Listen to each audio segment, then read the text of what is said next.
Bismillahirrahmanirrahim. Assalamualaikum warahmatullahi ta'ala wabarakatuh. Alhamdulillahi rabbil alamin. Wa sallallahu ala sayyidina Muhammadin wa ala alihi wa sahbihi wasallam. Amma ba'du. Saya sedikit off ya. Saya kira Dokter Tifa itu sidangnya minggu depan. Ternyata tadi ada sidang. Tapi sebentar sidangnya itu 1 jam kalau tidak salah ya, sekitar. Karena belum lanjut, yaitu baru apa ya, ada keberatan atau apa. Saya sudah melihat tadi sidangnya dan mengesalkan sekali itu hakimnya. Nanti akan kita bahas ya insya Allah. Sekarang kita akan lihat dulu press conference ya Bu Aida tepat setelah apa sidangnya Dokter Tifa nih. Kita akan saksikan dulu ya. Sebentar, saya lagi pakai baju yang kemarin bilang di kolom komentar banyak yang samaan. Waduh. Ini berarti baju lebaran kayaknya ya. Baik, kita saksikan saja. Ini dia. Kami sebagai advokat terdakwa, sebagai advokatnya Dokter Tifa, tidak akan bosan-bosannya menyatakan, menegaskan bahwa pokok perkara ini adalah perihal kajian yang dilakukan oleh Dokter Tifa terhadap dokumen digital yang dimuat oleh Dian Sandi, ya, kemudian dikaji oleh Dokter Tifa, dan tidak pernah ada sanggahan dari pihak Jokowi maupun para pendukungnya yang menyatakan bahwa dokumen itu palsu atau asli. Termasuk Dian sendiri juga tidak pernah sih, tidak pernah membantah apa. Jadi yang dikaji adalah sebuah dokumen digital, ya, dan itu adalah objek benda mati.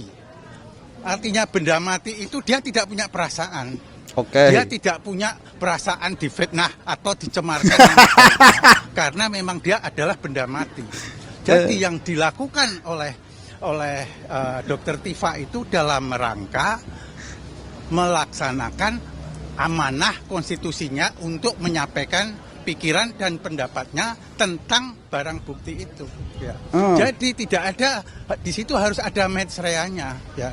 Jadi itu adalah amanah konstitusi, merupakan haknya Dokter Tifa untuk menyampaikan pikirannya. Nah, kemudian kalau pikirannya itu dipidanakan seperti ini, itulah yang terjadi di persidangan ini. Persidangan ini adalah persidangan yang menyidangkan yang atas laporan yang dilakukan oleh mantan presiden, ya, mantan presiden Joko Widodo yang bernama Joko Widodo atau yang mengaku bernama Joko Widodo, yang kemudian berusaha merupakan upaya untuk melakukan pemberantasan dan atau pemberangusan pembungkaman atas hak konstitusional yang disampaikan oleh terdakwa atau yang disampaikan oleh Dokter Tifa. Nah, ini adalah merupakan pelanggaran konstitusi. Jadi kehadiran kami sebagai advokat adalah untuk menegakkan hukum, bukan semata-mata untuk kepentingannya Dokter Tifa. Ya. Nah, kalau kita perhatikan bahwa penegakan hukum yang dilakukan oleh para penegak hukum ini adalah melakukan apa yang disebut, ya, pemutarbalikan penegakan hukum, ya. Pemutaran balikan penegakan hukum ini adalah apa yang kami sebut sebagai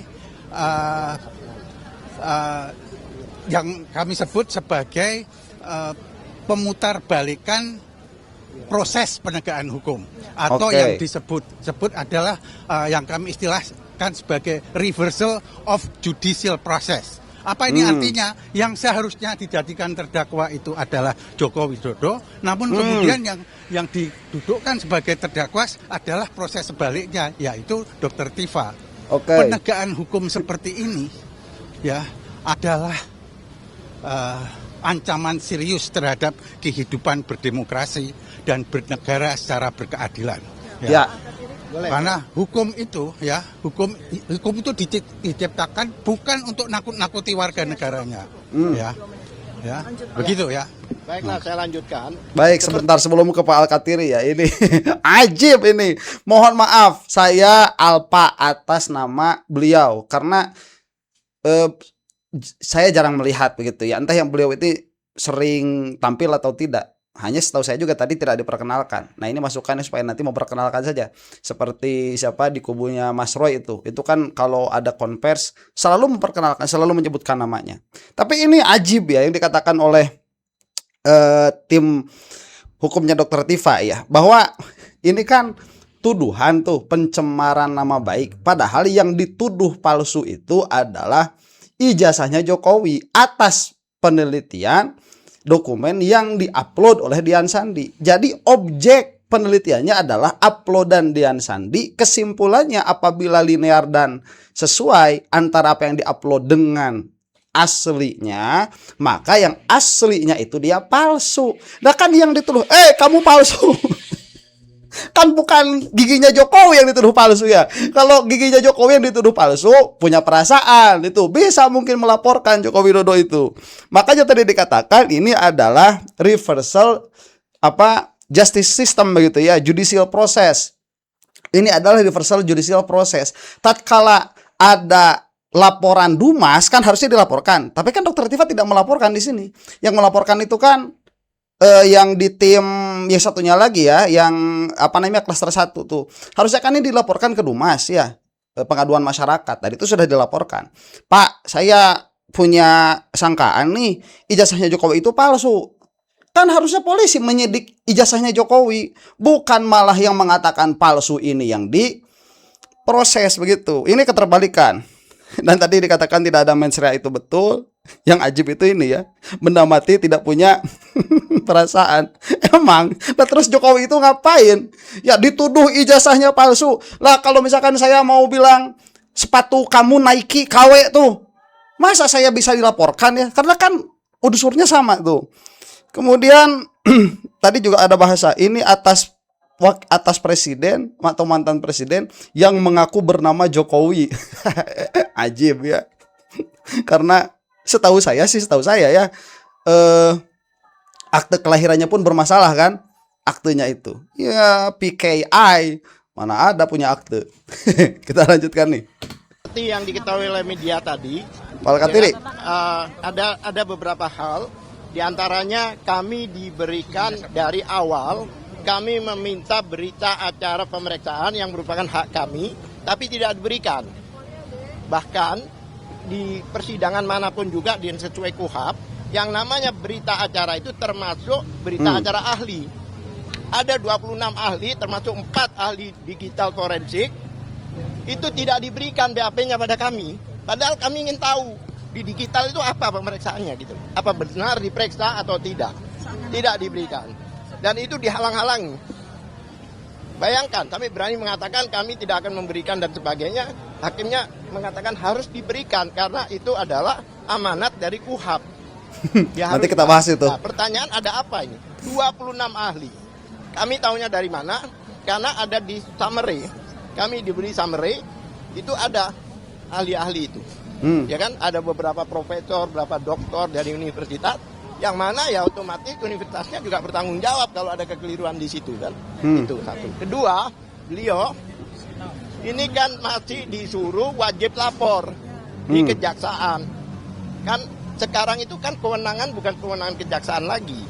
Kewenangannya ada kewenangan hakim.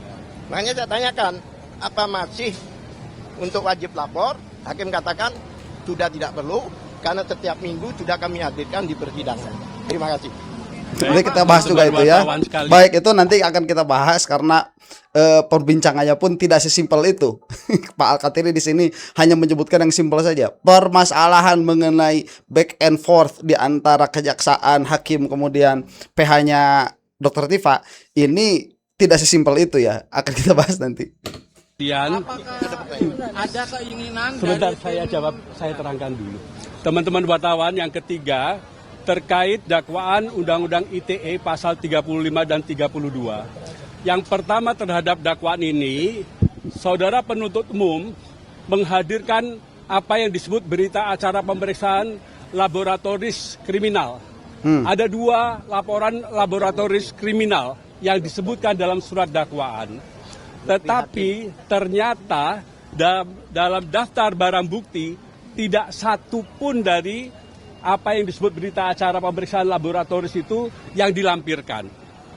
Yang kedua, bahwa dakwaan ITE itu terkait dengan perbuatan. Perbuatan apa? Perbuatan antara lain memanipulasi, mengubah, menciptakan, dan sebagainya. Dengan tujuan apa? Dengan tujuan agar sesuatu yang palsu seolah-olah otentik. Benar, asli. Jadi perbuatan. Tapi yang didakwakan oleh saudara penuntut umum bukan tentang perbuatan. Melainkan apa? Perkataan. Perkataan apa? Perkataan saudara Tifa dalam acara yang dipandu oleh saudara Aiman Wicaksono. Itu perkataan, bukan perbuatan. Kemudian yang ketiga, ini yang namanya lain yang gatal, lain yang digaruk. Mengapa saya katakan begitu? Bahwa terkait dengan dokumen punya Sandi, ya, siapa? Dian Sandi, ya, dokumen itu terkait dengan ITE mengubah dan seterusnya tadi itu. Tetapi oleh jaksa, saudara tadi dengar sendiri kan di ruangan sidang, dalam tanggapan terhadap kami, dia itu mencampur adukan dengan pasal-pasal terkait dengan fitnah. Ini lain yang gatal, lain digaruk. Kalau pasal fitnah bukan di situ, dakwaan pertama dan dakwaan kedua. Kalau ITE nggak ada urusan dengan fitnah. Karena tidak ada urusan dengan fitnah, maka urusan kita dengan pemilik dokumen. Inilah yang kami dalilkan dari sejak awal. Siapa pemilik dokumen? Dian Sandi, gitu loh.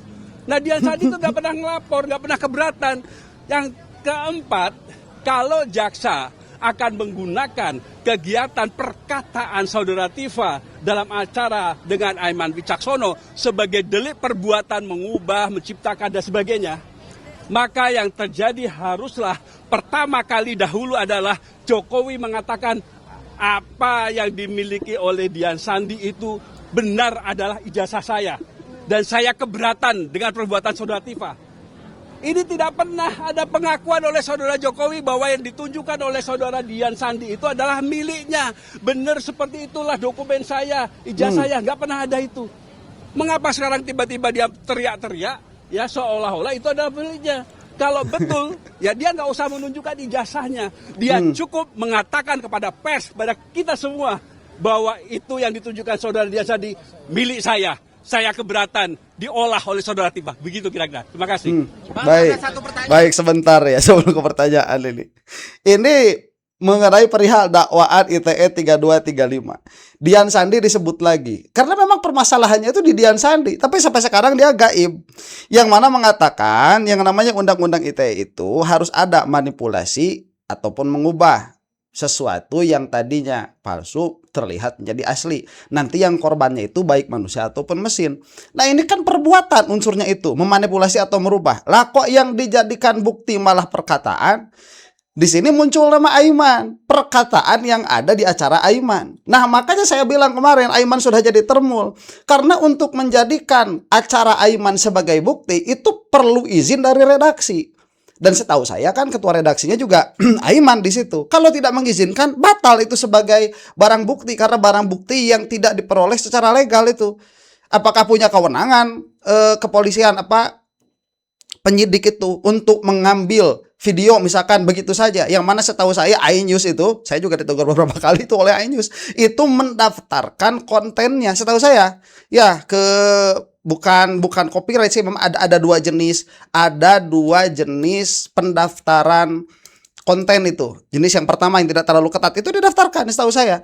Ya jadi ini kalaupun memang demikian adanya, Aiman harus turut serta di dalam membolehkan penyidik untuk menjadikan itu sebagai barang bukti. Tetapi dalam hal itu apabila diizinkan untuk menjadi barang bukti, berarti Aiman sendiri sudah mencederai demokrasi dan sudah mencederai jurnalisme.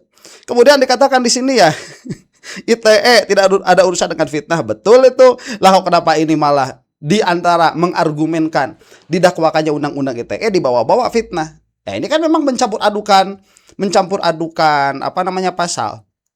Dan tadi juga dikatakan sekali lagi bahwa ini adalah perkataan yang mana kejaksaan dan sekaligus dengan penyidiknya itu memang terbukti kemarin kan Listio Sigit baru membagikan buku KUHAP yang ditulis oleh Habibur Rahman DPR itu baru dibagikan kemarin dengan alasan supaya polisi tidak salah dalam memahami KUHAP. Berarti kan sebelum itu memang tidak ada tuh kelakuan yang berlaku untuk mencerdaskan penyidik. Memang mereka itu. Jadi disangkanya undang-undang ITE itu seperti kalau misalkan kita menghina seseorang, tatkala penghinaan itu dilakukan secara on air dan ada data digitalnya, dalam hal ini adalah video, maka itu adalah pelanggaran undang-undang ITE. Padahal bukan itu. Ya, makanya harus didatangkan ahli yang membuat undang-undang ITE yang which happens to be salah satunya itu Roy Suryo. Nah, makanya ini kejaksaan dan penyidik dari awal ya. Ada satu lagi tadi saya lupa. Nanti kita akan lanjutkan dulu setelah ini ya. Bang, apakah ada keinginan dari tim Tifa ini untuk mediasi ke istana untuk ketemu Pak Prabowo untuk mengungkap ijazah palsu ini? Saya pastikan begini. Kita tidak pernah punya keinginan mediasi. Tapi kalau yang Anda tanyakan dari pihak mereka pernah atau tidak, berkali-kali. Nah, maksud saya mediasi itu untuk minta kepada Prabowo, Pak Presiden. Oh, Prabowo gak ada urusan. Gak ada urusan. Gak ada urusan. Ada lagi? Lanjut. Ya. Jaksa tadi menolak eksepsi dokter Tifa seperti apa, Dok? Kita tidak pernah tahu tentang itu. Tanggapin saya. Ya. JPU tidak pernah menjanjikan bahwa Jokowi akan dihadirkan. Jokowi tidak pernah menjanjikan hal itu. Saya tambahkan. Menarik. Ini kan ada 4 pelapor ya.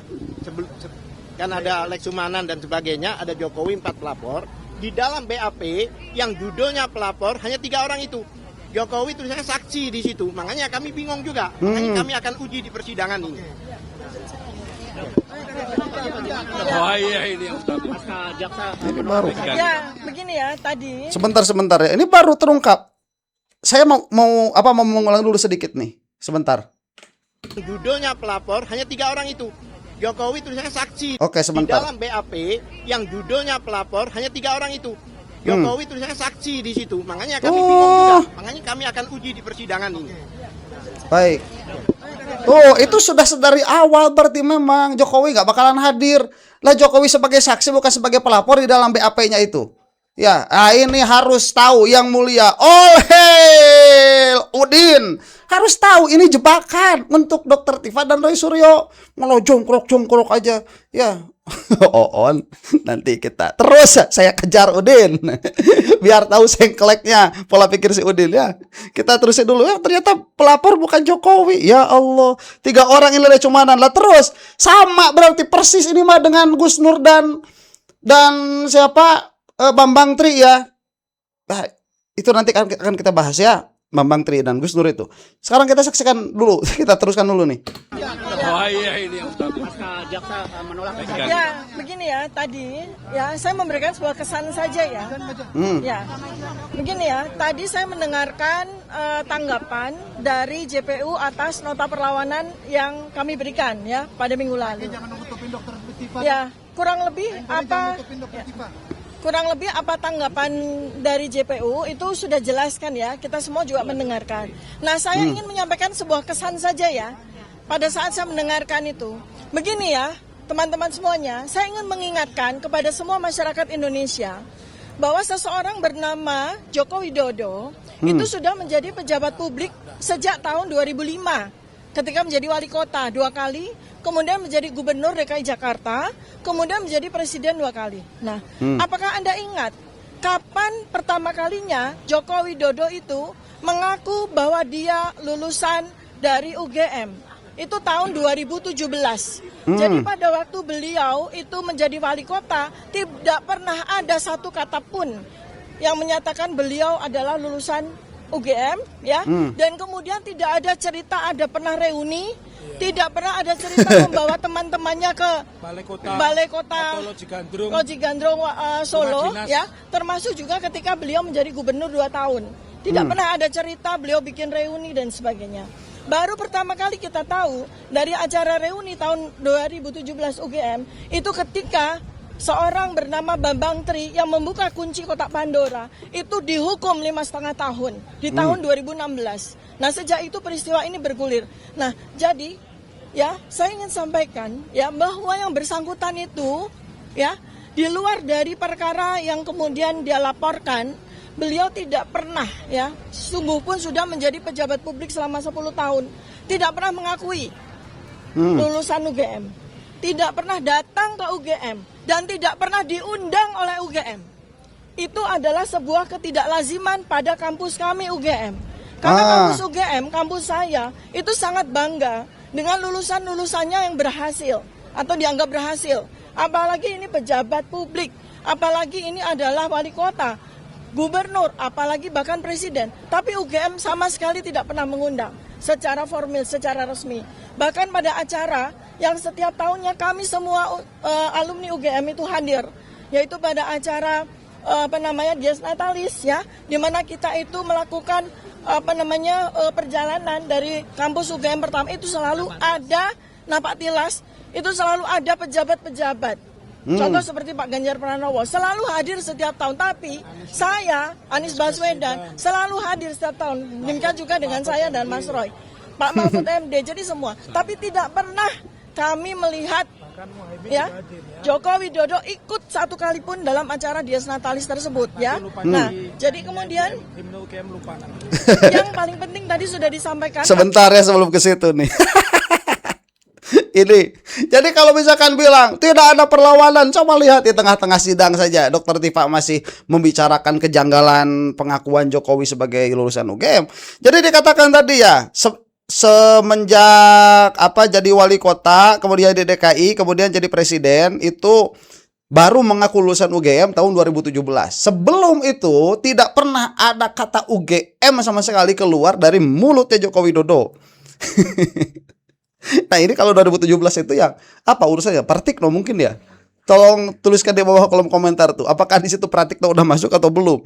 Kemudian Jokowi tidak pernah terekam ikut reuni. Ya, baru kemarin sekalinya ikut reuni, orangnya aneh-aneh, dan tatkala disuruh salam UGM, salamnya salah. Aduh, ini apa ya? Ya, sesuai dengan apa yang didakwakan begitu, bahwa di sini ada peran Pratikno. Pratikno masuknya sekitar tahun sekian ya 2017, dan sebelum itu tidak ada rekor sama sekali mengenai Jokowi itu lulusan UGM, apalagi kalau lulus dengan IPK 2. Pada perkara ini ya, pada sidang hari ini yang paling penting sebetulnya adalah sesi yang terakhir ya teman-teman ya, masyarakat Indonesia.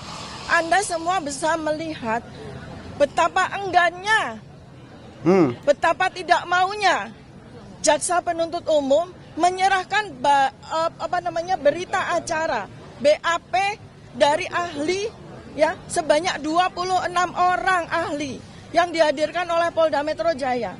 Padahal 26 ahli itu resumenya ada, tetapi di BAP mereka tidak ada. Ini sudah sidang ketiga. Karena seharusnya sebelum sidang berjalan, pada sidang pertama itu BAP sudah diserahkan kepada kami lengkap, selengkap BAP yang diterima oleh hakim.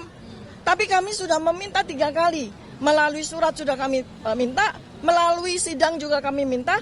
Sampai sidang yang ketiga ini BAP yang kami terima itu belum lengkap juga, dan itu jantungnya.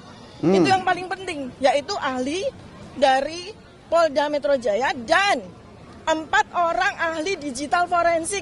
BAP-nya tidak kami terima. Ya, forensik. BAP lab forensik itu tidak kami terima sampai dengan hari ini. Ya, itu yang paling penting di dalam sidang ini. Nah, sebentar, saya mendengar ada sedikit getaran dari Dr. Tifa ya di dalam tone suaranya itu. Ini karena memang sudah kejahatan sedari awal di dalam persidangan ini. Akan kita bahas setelah video ini insya Allah ya mengenai hal itu. Ini sudah merasa dizolimi. Ini belum apa-apa ya, aura-aura kezoliman di dalam sidang itu sudah terasa. Kemudian all hail yang mulia Udin mau jongkrok-jongkrokin aja dengan membawa narasi ilusi di dalam pikirannya. Ini sudah dibawa oleh Jokowi. Ini sudah ada kong kali kong dengan Jokowi, pret. Ya, itu kita akan bahas juga besok-besok ya.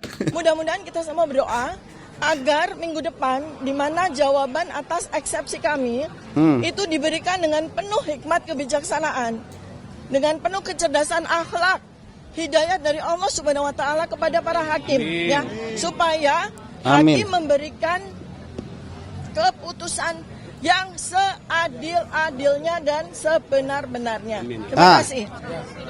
Baik.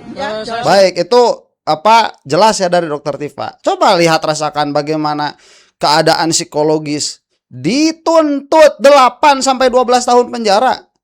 Itu kalau memang misalkan perbuatannya itu ada ya, dan memang demikian, itu tidak terlalu sakit juga lawang konsekuensi atas sebuah perbuatan. Apalagi orang yang cerdas. Orang yang cerdas itu bukan sembrono ya. Anda baca di dalam kitab-kitab tentang akhlak itu, there is a fine line ya. Ada batas yang amat sangat besar di antara ceroboh dengan berani. Berani itu penuh dengan perhitungan. Ya, kalau dia itu hanya serang sana serang sini tanpa perhitungan, itu bukan berani namanya, itu ceroboh. Nah, kalau kita lihat apa yang ada di dalam sidang Dr. Tifa sekarang ini, Dr. Tifa itu orangnya cerdas, dan dia itu tahu konsekuensi apa yang dia bicarakan, atau yang dia lakukan, tapi dengan perhitungan-perhitungan yang ada. Nah, di dalam perhitungan kita kan tidak pernah sama sekali berbicara di hadapan publik hanya untuk menjelaskan apa yang ada di dalam pikiran kita. Itu didakwa 12 tahun penjara. Nggak pernah terpikirkan. Kalau misalkan pencemaran nama baik, fitnah, itu masih oke lah, itu fine lah. Saya juga kalau misalkan besok lusa ada yang melaporkan itu begitu ya, oke fine lah, itu konsekuensi. Tapi kalau misalkan tiba-tiba ada undang-undang terorisme, ada undang-undang ada undang-undang ITE masuk, itu dari awal, jangankan masuk ke pokok persidangan, dari awal didakwakan saja itu mental udah kena itu ya. Nah, kok bisa sih seperti itu? Karena tidak akan pernah terpikir dan terbayang di dalam negara demokrasi atas dasar civil law yang tidak ada undang-undang yang melarang untuk berbicara di hadapan publik sama sekali, yang menghukum orang yang berbicara apa yang ada di dalam pikirannya, apalagi kalau sampai didakwa 8 sampai 12 tahun penjara. Ini sudah kejahatan. Sebutkan satu pasal penting yang tidak pernah disadari Pak Jokowi ketika dia membuat laporan, bahwa KUHP baru itu ada pasal 217. Ayat 1 mengatakan setiap pelapor atau saksi itu wajib hadir kecuali hakim mengizinkan ia keluar. Kemudian di pasal 2, apabila penasihat hukum atau terjaksa menghendaki saksi hadir, maka saksi tidak boleh meninggalkan ruang sidang. Mau Anda lihat Presiden ke-7 duduk terus di ruang sidang? Itu perintah undang-undang, tidak bisa dibuat SK kerjasama Mahkamah Agung dengan Jaksa Agung atau Mahkamah Agung dengan polisi, nggak bisa. Yang kedua, jaksa tadi sudah melakukan satu jawaban perlawanan yang sangat fatalis, menyebut-nyebut perkap. Setelah berlakunya KUHP baru, Undang-Undang Nomor 20 tahun 2025 dan Undang-Undang Nomor 1 2023 apa tentang KUHP dan KUHP, jelas disebutkan di Peraturan Jaksa Nomor 1 tahun 2026 yang judulnya Pola Koordinasi antara penyidik dan penuntut umum hanya dikenal RJ. Tidak ada satu berkas laporan yang ini di RJ, yang lainnya masuk penjara, itu nggak ada. Jadi memanipulasi perkataan jaksa tadi yang mengatakan, oh RJ itu boleh dong, coba sebutkan. Pasal 79 itu hanya berbicara restoratif justice, tidak ada bicara split sing, itu nggak ada ya. Kemudian yang kedua yang saya ingin ini saya sudah habis bahwa jaksa itu sebentar, saya sudah habis waktunya ya. Ala kulihal, Pak Taufik juga mengatakan hal yang sering kita katakan, kejaksaan itu on.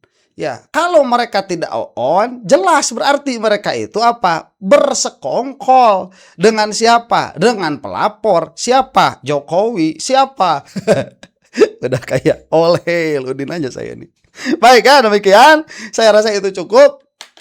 Untuk persidangan yang memang fatal itu, insya Allah akan kita bikinkan videonya. Untuk Anda yang bukan termul, wallahu ta'ala a'lam bisawab. Sebentar, lupa saya. Untuk termul, semoga cepat binasa dari alam dunia ini.